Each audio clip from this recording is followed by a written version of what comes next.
김영준, 명지대 교수, 최창렬, 용인대 교수 앵커 지방선거 참패 이후 쇄신 해법을 모색 중인 자유한국당은 친박, 비박 계파 갈등이 되레 급심해지고 있습니다. 김성태 대표 권한대행은 일부 친박계를 겨냥해 호가호 위 세력이라고 규정했고 친박계에서는 엽기 공포영화 수준이다. 분노조절장 에다 등의 거친 표현까지 써가며 김 권한대행을 압박하고 나섰습니다. 지금부터 최창렬 용인대 교수, 김영준 명지대 교수와 함께 집중 분석해 보겠습니다. 두 분 어서 오십시오. 인터뷰 안녕하세요. 앵커 이틀 전 위총에서 김 권한대행이 일부 의원들과 몸싸움 직전까지 갔다고 합니다. 사퇴를 요구하는 심재철 의원에게는 누드사진 사건을 막아줬다. 그런데 괘씸하다. 이런 표현까지 썼는데요. 이날 위총 이후 반응 잠깐 보고 가겠습니다.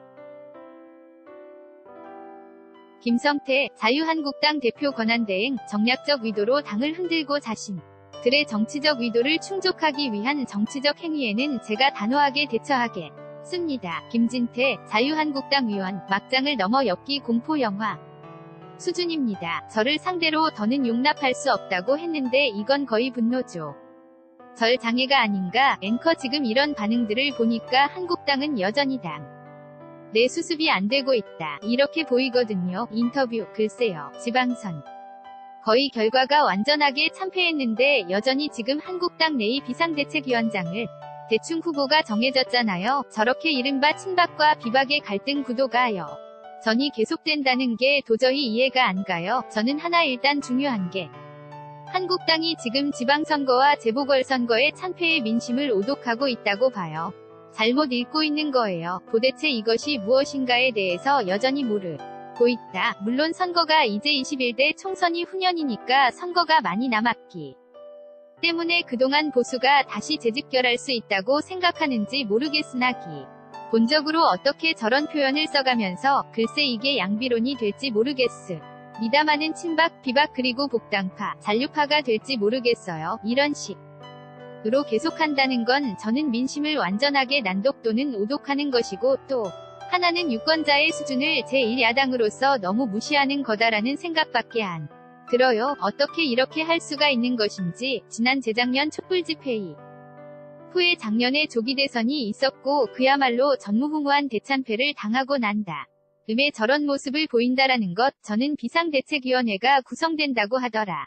또 과연 한국당이 다시 태어날 수 있을까? 저는 대단히 회의적일 수밖에 없습니다. 앵커 교수님께서는 지금 현재 상황에서 특히 지방선거 참패 이후에 언론들이 주목하고 있고 국민들도 과연 어떤 쇄신책이 나올까 바라보고 있는 상황에서 나오는 이런 발언들이거든요. 여기에 대해서 어떻게 생각하십니까? 인터뷰 우리가 조금 냉정하게 볼 필요가 있는데요. 지금 지방선 참패에서의 상황만 봐서는 안 된다. 그동안 박근혜 대통령 시절의 친박들이 했던 행위들 그리고 대선 끝나고 나서 친박 패족선언이라는 것이 거의 없었었어요. 그리고 지방선거 끝나고 나서 지도부를 흔들어대고 있는 것이다. 그러니까 결국 우리가 양비론 쪽으로 이런 시각에서 볼 수도 있겠으나 저는 이건 친박이 1차적인 책임이 훨씬 크다고 볼 수밖에 없습니다.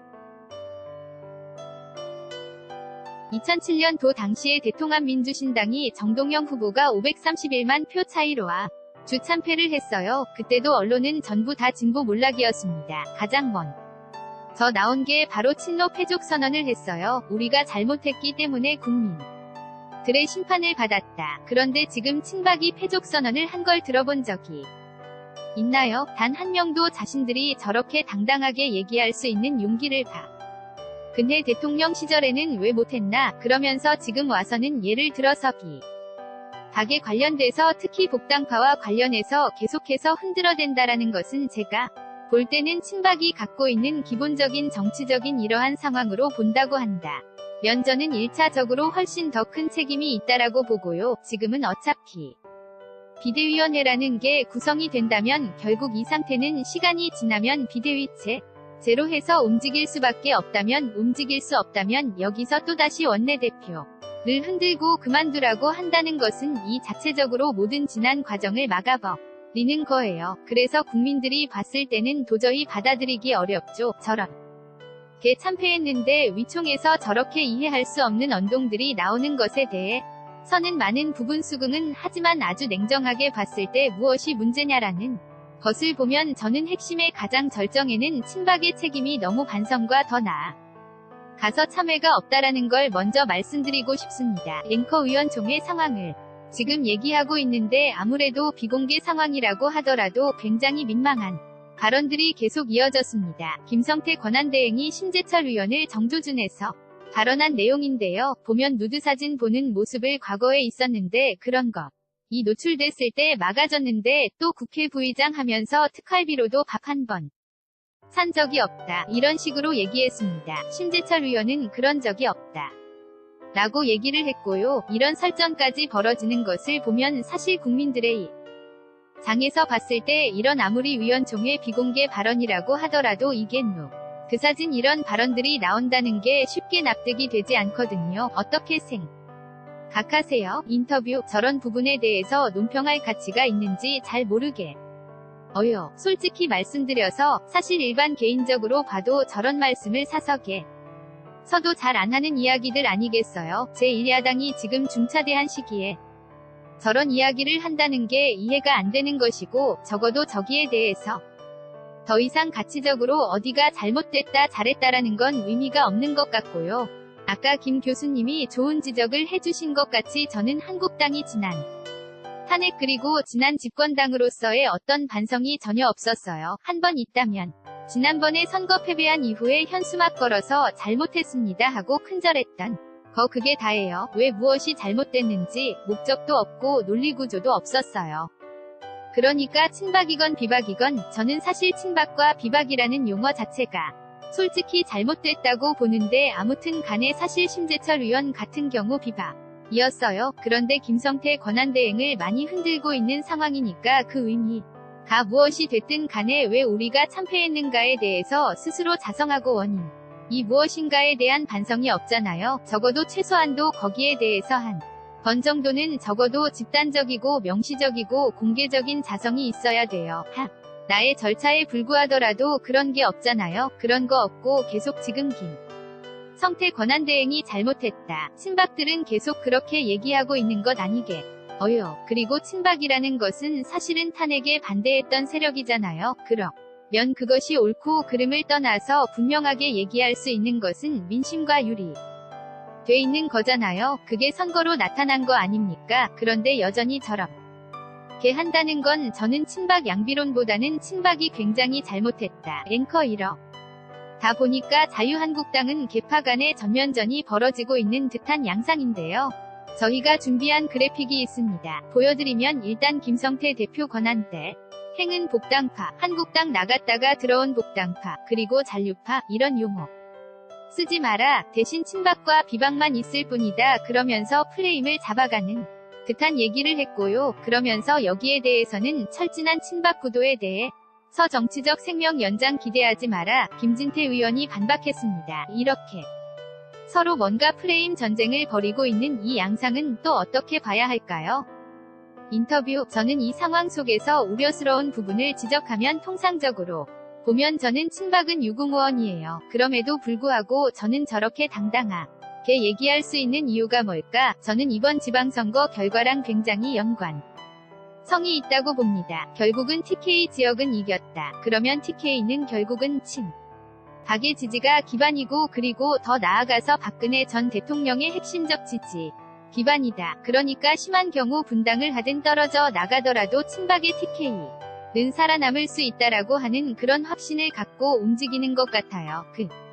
그런데 정말 당을 수습해서 무엇인가를 만들어내려고 한다면 이렇게 사사건건 문제 제기를 하면서 끌고 간다는 것에 대해서 자꾸만 정치적 의도를 우리가 한 번 정도 짚고 넘어가야 되지 않느냐라는 생각이 든다는 거죠. 그러니까 질서 있는 광폭의 혁신을 해야 된다는 것이죠. 지금 상태에서 아무리 내도 원내에 대한 문제와 그리고 비대위원회의 문제는 분리될 수밖에 없는 상황인데 저런 식으로 해서 계속해서 친박, 비박 간의 이러한 계파 갈등이 지속된다고 한다는 것은 저는 심하게 해석한다면 결국은 다른 살림을 서로 사리겠다는 얘기냐로밖에 해석이 안 돼요. 그렇지 않고 수습하려고 한다면 하고 싶은 말도 서로 참아가면서 해야 되는 부분들이 있는데 그런데 친박 은 그런 것 같지가 않아요. 오히려 지속적으로 지도체제를 흔들어서 무엇인가를 바꾸어 나간다라고 하는 부분이 많은 것 같은데 저러다 보니까 결과론적으로 따지다 보면 결국은 수습은 안 되고 비대위원회가 구성된다 하더라도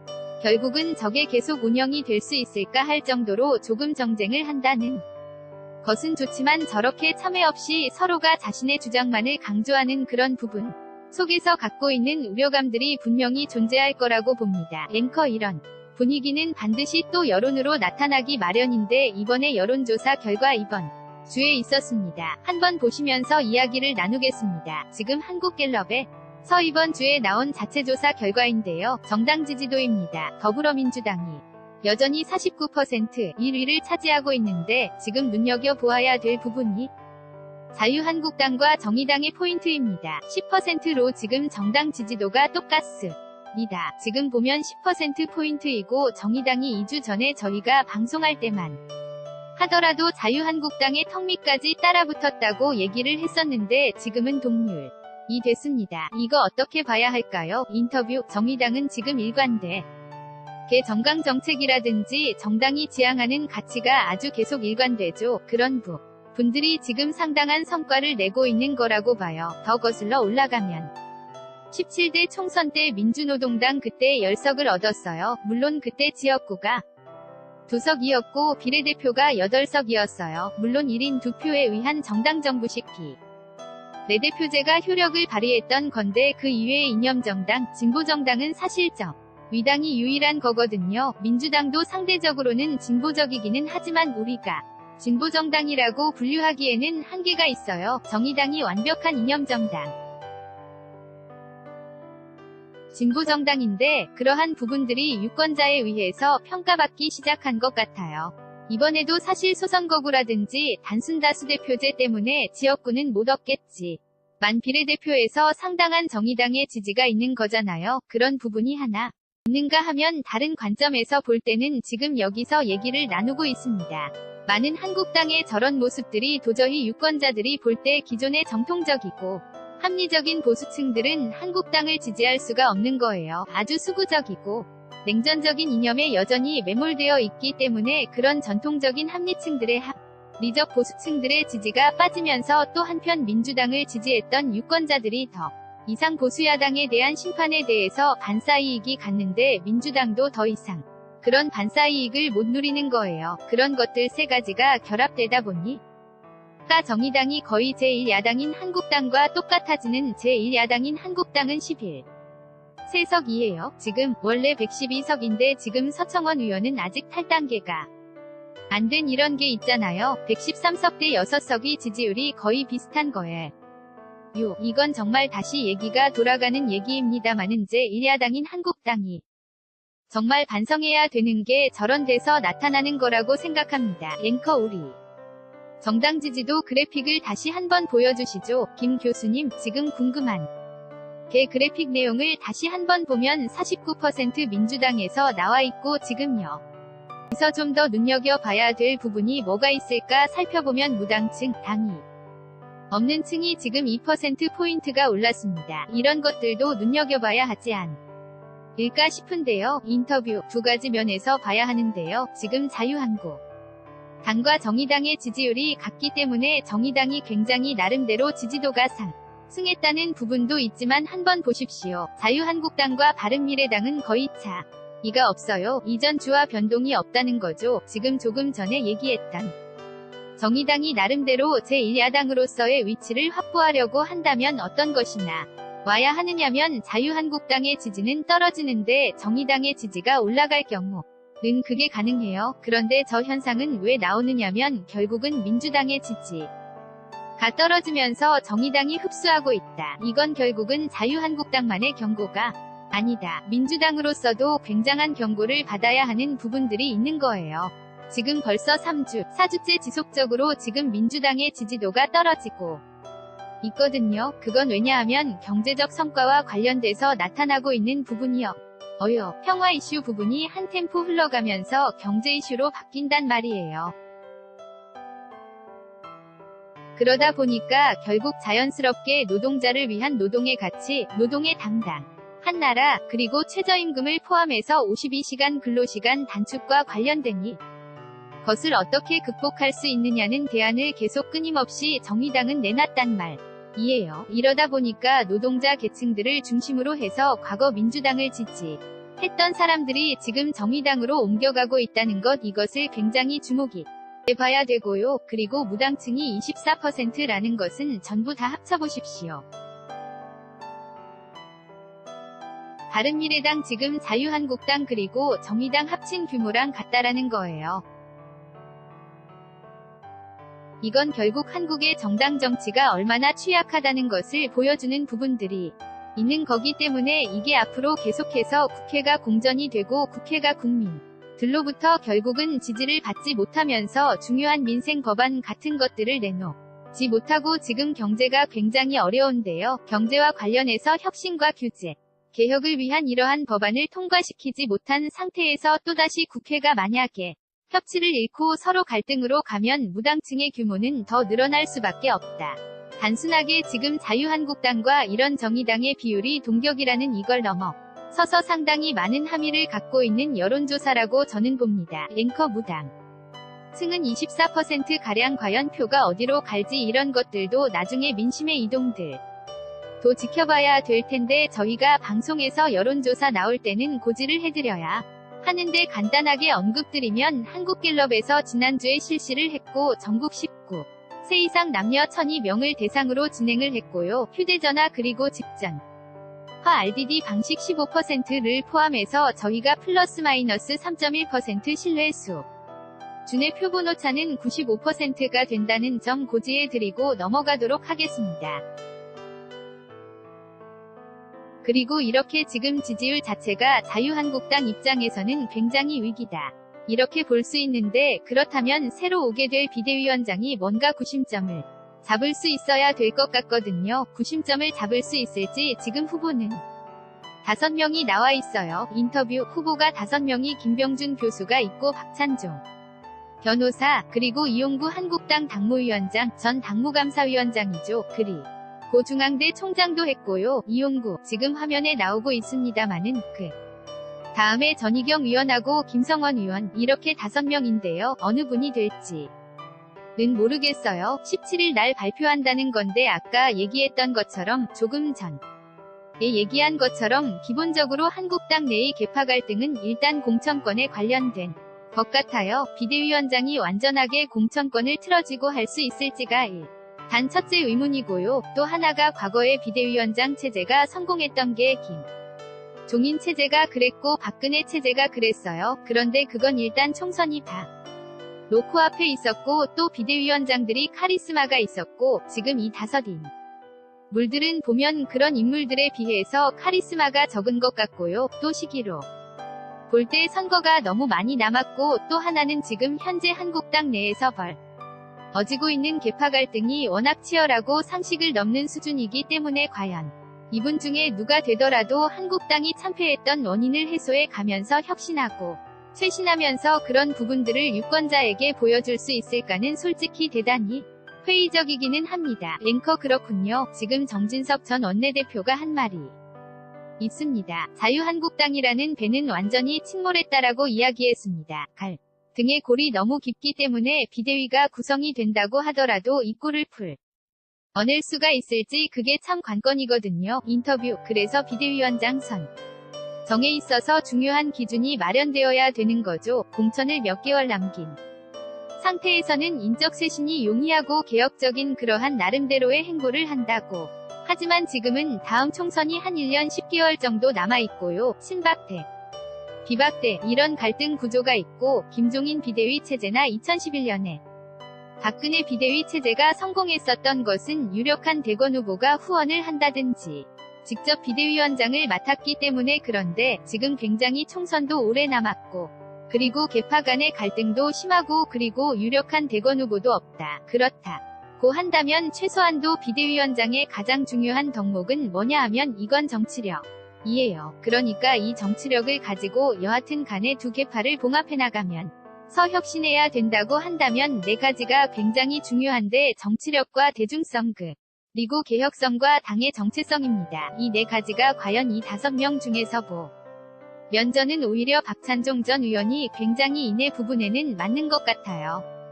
왜냐하면 김병준 교수야 저도 학계에 있었지만 정치력이라는 부분 속에서는 아직까지는 적극적으로 정치적인 현장에 들어오지는 않은 분이고 그리고 대중성이야 우리야 알지만 일반 분들이야 김병준 교수에 대해서 갖고 있는 지도는 그렇게 높은 편은 아니라는 말이에요. 그런데 박찬종 전 의원 같은 경우는 워낙 대통령 선거에도 나왔었고 그리고 당시에 많은 국민들 사이에서 위개혁적인 문제도 있고 그리고 이분은 과거 한나라당의 상임고문까지 한 사람이에요. 그러니까 이런 것들을 종합적으로 검토를 한다고 하면 물론 다 훌륭한 분들이시겠지만 나머지 김병준 교수하고 박찬종 전 의원 빼놓고는 나머지 3분은 아마도 이번에 비대위원장이 안 되면 비대위원으로 활동을 하실 수 있는 가능성이 있을 것 같은데 결국 2강 3약 정도로 압축을 할 수가 있을 건데 이러한 것들이 아마도 16일날 위원총회 때 의원분들이 치열하게 논쟁을 해서 결론이 나오면 17일날 결정이 되지 않을까 생각합니다. 앵커 박찬종 전 의원 같은 경우는 YTN 라디오 인터뷰에서 이런 말도 했습니다. 손가락 틈 하나 정도가 아니라면 자신이 비대위원장 안 하겠다. 이런 이야기까지 했는데 김영준 교수님은 박 전 의원 얘기해 주셨는 최창렬 교수님이 보시기에는 어떻습니까? 인터뷰 저도 공감합니다. 왜냐하면 박찬종 변호사, 박찬종 전 의원은 굳이 흠이라면 자연적인 나이가 많다라는 것, 이걸 제외하고는 가장 개혁적인 분이고 그리고 서울시장 후보 그리고 대선 후보에 계속 거론됐던 분이고 워낙 인지도가 높아요. 그리고 나름 방송 이런 걸 떠나서 워낙 개혁적인 말씀을 많이 했어요. 과거에 통일민주당도 했고 한나라당도 했고 그러니까 상당히 보수정당이지만 개혁적인 목소리를 부단히 낸 분이란 말이죠. 나름 명분이 있을 것 같아요. 그리고 어쨌든 정치권에 있었던 분이기 때문에 또 어떤 명분도 있고 영향력도 있을 것 같기는 한데 그래서 어떤 결정을 할지는 모르겠어요. 한국당 내에서 저는 그래서 굳이 누가 가장 적합하냐고 저에게 물어본다면 가장 유력한 것이 분이 김병준, 박찬종인데 그 중에서 저보고 한 명을 뽑으라고 하면 누가 될 것 같다라는 예상이 아니라 당위적으로 누가 바람직하냐 한국 당의 개혁을 그래도 하려면 저는 박찬종 변호사가 낫다고 생각합니다. 앵커 16일 위총에서 정해지고 나서 17일쯤에 추인이 될 것 같은데 어떤 결과가 나올지는 지켜봐야겠습니다. 유력한 차기 대권주자였던 안희정 전 남지사 얘기를 해보겠습니다. 5차 공판의 아내가 증인으로 나왔는데요.